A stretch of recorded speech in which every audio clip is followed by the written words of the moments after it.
reported today in The Verge. Amazon's new AI keyboard is confusing everyone. Amazon Web Services debuted a keyboard called DeepComposer this week, claiming it's the world's first musical keyboard powered by generative AI. It has 32 keys, costs $99, and connects to a software interface that uses the cloud to generate music based on what you play. It's been unclear who this is for, and many have latched onto the fact that the music it creates just sounds bad. It looks like a consumer product, and Amazon used an over-the-top presentation to hype it, which included what AWS claimed was the first hybrid AI-human pop acoustic collaboration. It's not.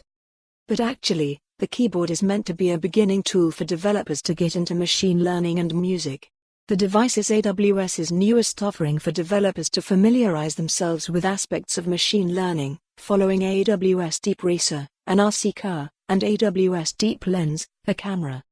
DeepComposer is not meant to make music for entertainment purposes or push the state of generative AI. It will never be marketed to aspiring musicians. I took a deep look at AWS #DeepComposer and I have to say that I have no idea what to do with this nor who it is for. I can't imagine training ML models by playing thousands of tracks on a physical keyboard. Then what would I do with the inferred MIDI? How is that teaching me ML?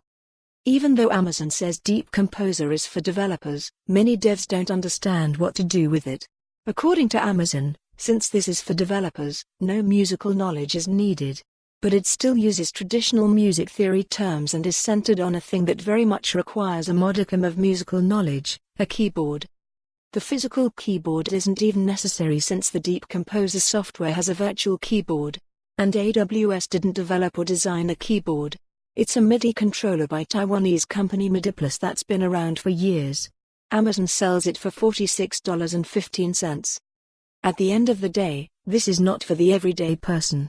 AWS does not claim it is. DeepComposer is not supposed to write the next radio hit. But it's also hard to see how it's meaningful for its target audience. It is compelling to see a company as large as Amazon getting into the world of democratizing music creation, even if this first iteration somewhat missed the mark. Who knows, maybe it's all a long play to get more devs familiar with AWS's machine learning platform, SageMaker. But given how simple DeepComposer is, developers could learn about the same basics of machine learning and music through any number of other interfaces, like Google Magenta, without being pitched an overpriced controller stamped with a logo. For more on this story, visit the news article link.